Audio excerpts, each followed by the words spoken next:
बेअकल लोगों की सलाह लेने से प्रधानमंत्री जी कभी कभी हम खतरे में पड़ जाते हैं। इतिहास पर हस्ताक्षर करने के लिए भारत के इतिहास को विकृत मत कीजिए, ये खतरनाक खेल है। क्या हम एक दूसरे पर बम चला करके अपने को विजयी घोषित कर सकेंगे?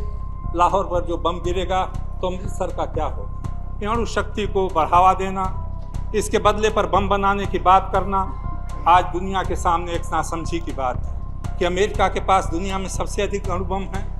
अमेरिका 12 वर्षों तक वियतनाम में लड़ता रहा, बेआग पिग में दोनों फौजें आमने सामने खड़ी रहीं। अमेरिका के लोगों ने बम क्यों नहीं चला दिया? रूस के पास दूसरे नंबर का अणु बम है दुनिया में। वो देश टूट गया, बिखर गया। उसके राज्यों के 4 या 5 राज्यों में आज भी अणु बम है। कहाँ चला गया? राजीव गांधी ने दुनिया के सामने कहा था कि दुनिया बिना अणु शक्ति के हथियारों के बिना हो। अखबारों के पन्ने से इतिहास नहीं लिखा जाता, लोगों के कुछ प्रशस्ति गानों से इतिहास नहीं लिखा जाता। श्री चंद्रशेखर, आप आइए, सामने आइए।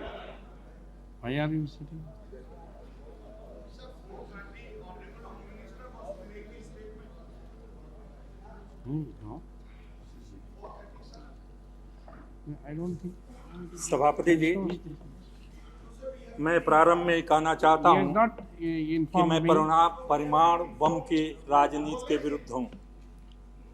व्यक्तिगत मामले में मैं इस बारे में बहुत स्पष्ट हूँ कि परमाणु बम की राजनीति विनाश की राजनीति है, ये मृत्यु की राजनीति है, ये मानवता के संहार की राजनीति है। लेकिन परमाणु बम हमें बनाना चाहिए या नहीं, ये अधिकार हमारा है। इसके ऊपर कोई रोक नहीं लगाई जा सकती। दुनिया के बड़े राष्ट्र इस पर रोक लगा करके स्वयं परमाणु बम बनाएं, ये स्वीकार नहीं किया जा सकता। और इसी नीति को भारत ने इतने वर्षों तक अपनाया और उसे चलाया भी। हमने कहा कि हम परमाणु शक्ति के बारे में शोध करेंगे, उसको मानवता के विकास के लिए उपयोग में लाएंगे, लेकिन हमने हमेशा कहा कि हम संहार के लिए इसका इस्तेमाल नहीं करेंगे। देश को ज़रूरत होगी तो उस बारे में अपना विकल्प खुला रखेंगे। हम उस बात से अलग अपने को नहीं कर पाते हैं क्योंकि जगमोहन जी के बड़े साहसपूर्ण और उत्साह भरे भाषण से मेरे मन पर कोई बड़ा प्रभाव नहीं पड़ा, क्योंकि वो भाषण बड़ा बचकाना भाषण था। बचकाना इस माने में कि उन्होंने कहा कि हर प्रधानमंत्री की फाइल के टेबल पर वो फाइल गई, दुनिया के लोग इसको सुन करके हंसेंगे। जगमोहन जी पढ़े लिखे आदमी हैं, उनसे ज़्यादा मैं अपेक्षा करता था। कौन फाइल किस प्रधानमंत्री के यहाँ जाती है इसकी चर्चा तो मैं नहीं करूँगा। मैं भी थोड़े दिन प्रधानमंत्री था। जगमोहन जी, मेरे पास कोई प्रधानमंत्री के हैसियत से ये फाइल नहीं आई थी। कुछ कहना चाहते? मैंने सिर्फ ये कहा था कि as reported in the press this file has been in the file का मतलब है कि this decision was pending with every prime minister. I didn't say that I believe in it. It is totally wrong. No such decision was pending before any prime minister, and this is totally a total lie. And it is irresponsible. It is maligning the whole system of government in this country. अगर आपको जानना चाहता हूं, मैं उस file के बारे में नहीं कहता, लेकिन आपको याद होगा श्री राजीव गांधी ने दुनिया के सामने कहा था कि दुनिया बिना अणु शक्ति के हथियारों के बिना हो। और जिस दिन दुनिया ने उसे स्वीकार नहीं किया था, उस दिन से भारत ने अपने विकल्प को कभी बंद नहीं किया। उस दिशा में कदम उठते रहे और कदम चलते रहे। मैं कुछ इससे अधिक कहना नहीं चाहता, क्योंकि आज एक होड़ लग गई है कि हमने बम फोड़ा या किसी और ने उसमें सहायता की। मैं प्रधानमंत्री जी को बधाई देता हूं या धन्यवाद दूं कि उन्होंने कहा कि दूसरों ने भी कुछ उसमें हिस्सा बटाया। एक सदस्य ने, शायद इन्होंने ही कहा कि ये उनकी उदारता थी कि दूसरों के बारे में उन्होंने कुछ कह दिया। मैं इसलिए नहीं कह रहा हूँ इस बात को। जैसा मैंने सही आपके सामने कहा, अणु शक्ति को बढ़ावा देना, इसके बदले पर बम बनाने की बात करना आज दुनिया के सामने एक नासमझी की बात है, और ये नासमझी दुनिया स्वीकार कर चुकी है। आज ये हमसे बार बार कहा जाता है कि इससे हमारे देश की सुरक्षा पर जो खतरा है वो खतरा कम हो जाएगा। पहली बात तो मैं कहूँगा कि नटवर सिंह जी ने पता नहीं भूल करके या अपनी पुरानी बात याद करके एक सही बात आज कहने का साहस किया। कांग्रेस पार्टी में साहस शायद मालूम होता था पिछले 1 महीने तक नहीं था। आज ये साहस आ गया है, मैं इसके लिए उनको बधाई देता हूँ। मैं इसलिए कहना चाहता हूँ कि हमारी सुरक्षा के ऊपर कोई खतरा नहीं था, और अगर खतरा था तो पोखरण के बम से कम नहीं हो गया है। वो खतरा अपनी जगह पर है। क्या आप जानते हो कि अमेरिका के पास दुनिया में सबसे अधिक अणुबम हैं? अमेरिका 12 वर्षों तक वियतनाम में लड़ता रहा, बे आग पिग में दोनों फौजें आमने सामने खड़ी रहीं।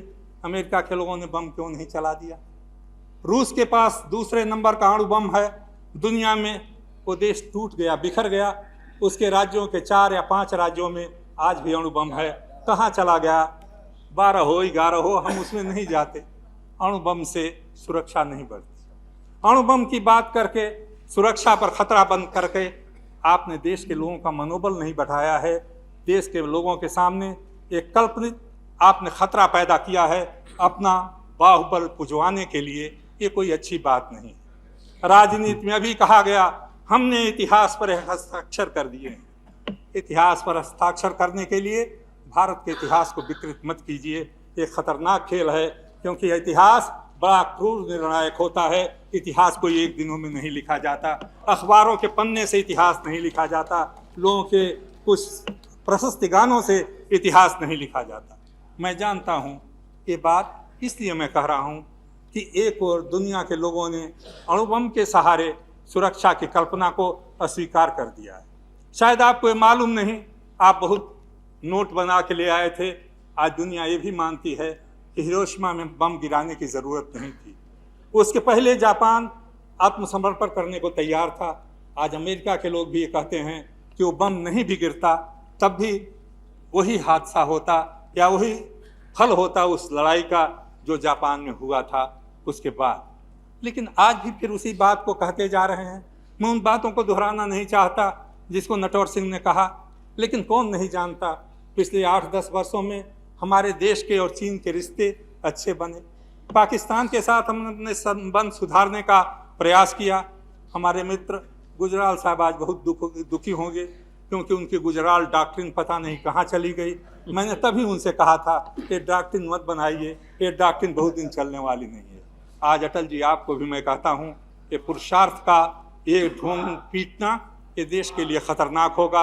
ये आपके लिए कोई लाभदायक भी होने वाला नहीं है, क्योंकि ये खतरनाक खेल है।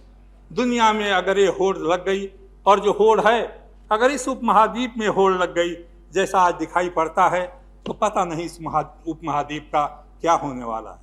हम कहते हैं, अभी मैंने सुना, हम दुनिया के इतिहास में एक अपना रोल अदा करेंगे, हम किसी से डरते नहीं, हमने अपना स्थान बना लिया। किसके सामने ये बातें कह रहे हो? जब सारी दुनिया आज हमारे बारे में जानती है।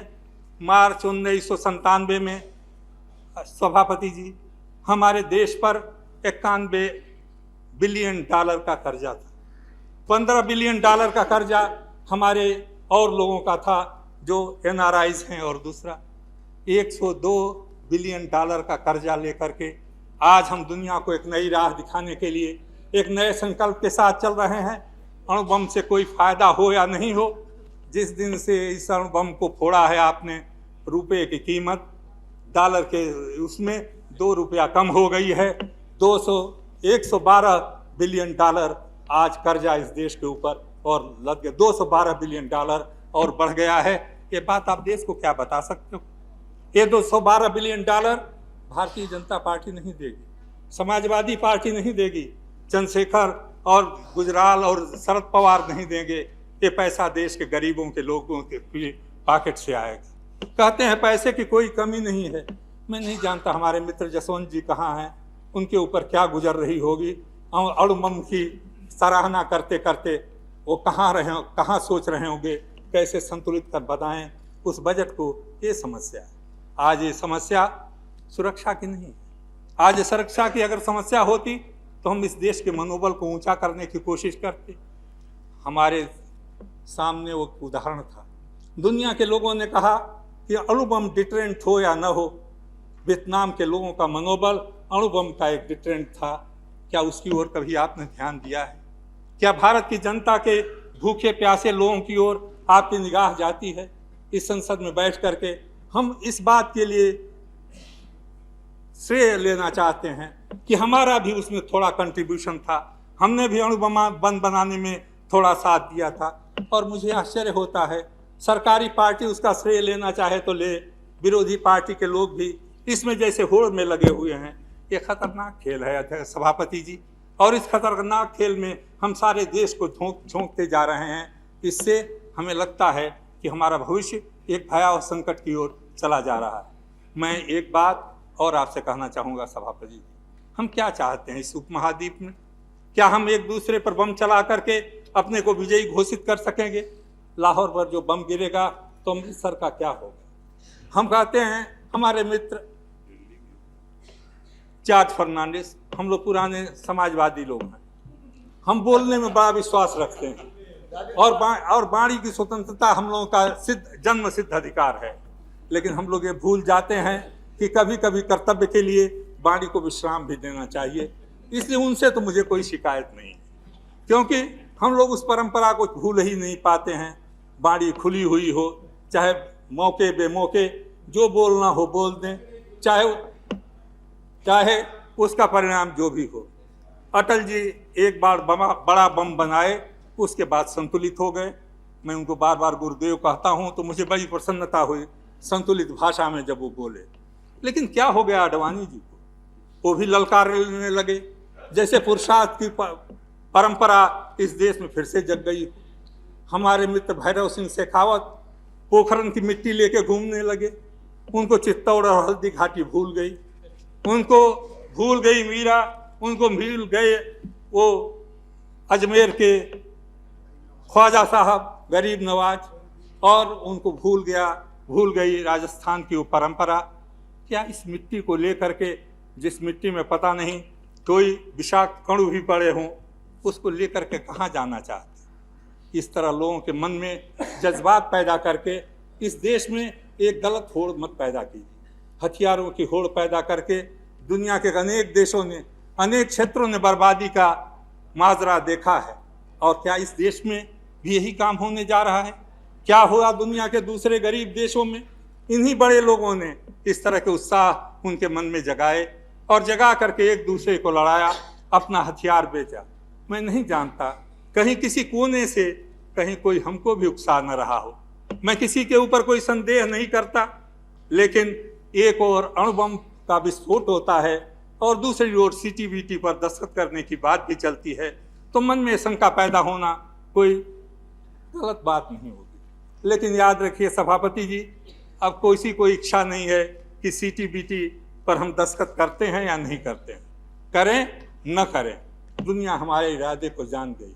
अभी किसी भाई ने कहा, जो गुप्त था, जो लोगों की निगाह से छिपा हुआ था, हमने दुनिया के सामने उसको रख दिया। जिसके खिलाफ हम ये काम करने जा रहे हैं, उसको हमने एक बड़ा भारी अवसर दिया है। मैं नहीं जानता वही भूल नवाज शरीफ साहब नहीं करेंगे। अगर नवाज शरीफ वो भूल न करें तो आज जैसी स्थिति में वो हैं नवाज शरीफ साहब, उसका जवाब हमारे पास नहीं है। दुनिया के दूसरे देश उनको सारी सुरक्षा दे सकते हैं, उनको सारी सहायता दे सकते हैं, उनको सारा धन दे सकते हैं। बेअकल लोगों की सलाह लेने से प्रधानमंत्री जी कभी कभी हम खतरे में पड़ जाते हैं। कभी कभी अत्युत्साह में काम करने से आदमी अपने को विनाश की ओर ले जाता है। आज यही काम हमारे देश में हो रहा है। मैं चाहता हूं इससे आज भी आप विरत हो। मैं नहीं जानता आप कैसे विरत हो सकते हैं, क्योंकि आपने एक ऐसा कदम उठा लिया है जिससे पीछे हटना शायद आपके लिए संभव नहीं। मैं जानता हूं ये कदम उठाए गए हैं पुरुषार्थ के बल पर नहीं, अंदर से कांपता हुआ दिल ऊंचे स्वरों में कुछ कह करके दुनिया को लुभाना चाहता है, दुनिया को दिखाना चाहता है हम असमर्थ नहीं हैं, हम अपंग नहीं हैं, हमारे अंदर शक्ति है, हमारे अंदर क्षमता है। तुलसीदास ने कहा है, सूर समर करणी करहि कहीं न जना वहीं आप, विद्यमान रण पाई के कायर करहि प्रलाप। ये प्रलाप जो है ये सामर्थ्य का द्योतक नहीं है। ये प्रलाप जो है ये कमजोरी है, ये मन का डर है। इस मन के डर को अपने मन से निकालिए। भारत ऐसे बड़े देश की सुरक्षा के ऊपर अगर खतरा है तो उस खतरा अणुबम से दूर नहीं होने वाला है। उस खतरे को दूर करने के लिए देश के एक एक लोगों को जगाना होगा, देश के एक लोगों में एक नया आत्मविश्वास पैदा करना होगा। मैंने एक बड़े नेता का ये भी भाषण सुना, अखबारों में पढ़ा। उसमें उन्होंने कहा है अच्छा हुआ लोग सैंक्शन लगा रहे हैं। पैसा नहीं मिलेगा तो हम स्वदेशी और स्वावलंबन का नारा लगाने लगेंगे। स्वदेशी और स्वावलंबन व्यवस्था का नारा नहीं है, ये आत्मविश्वास का नारा है, ये लोगों के ऊपर श्रद्धा का नारा है। इसको व्यवस्था का नारा मत बनाइए। स्वदेशी का नारा बेबस लोग नहीं लगाते हैं। स्वावलंबन का नारा एक गांधी लगा सकता था, स्वदेशी का नारा एक वो लगा सकता था जो बिस्ती पहन करके गरीबों के साथ एकात्म करके उनको करोड़ों को ब्रिटिश साम्राज्यवाद के खिलाफ खड़ा कर सकता था। लेकिन आज स्वदेशी और स्वावलंबन दोनों नहीं चलेगा। प्रधानमंत्री जी और उदारीकरण की नीति, आपने बयान में उसको कहना नहीं भूला।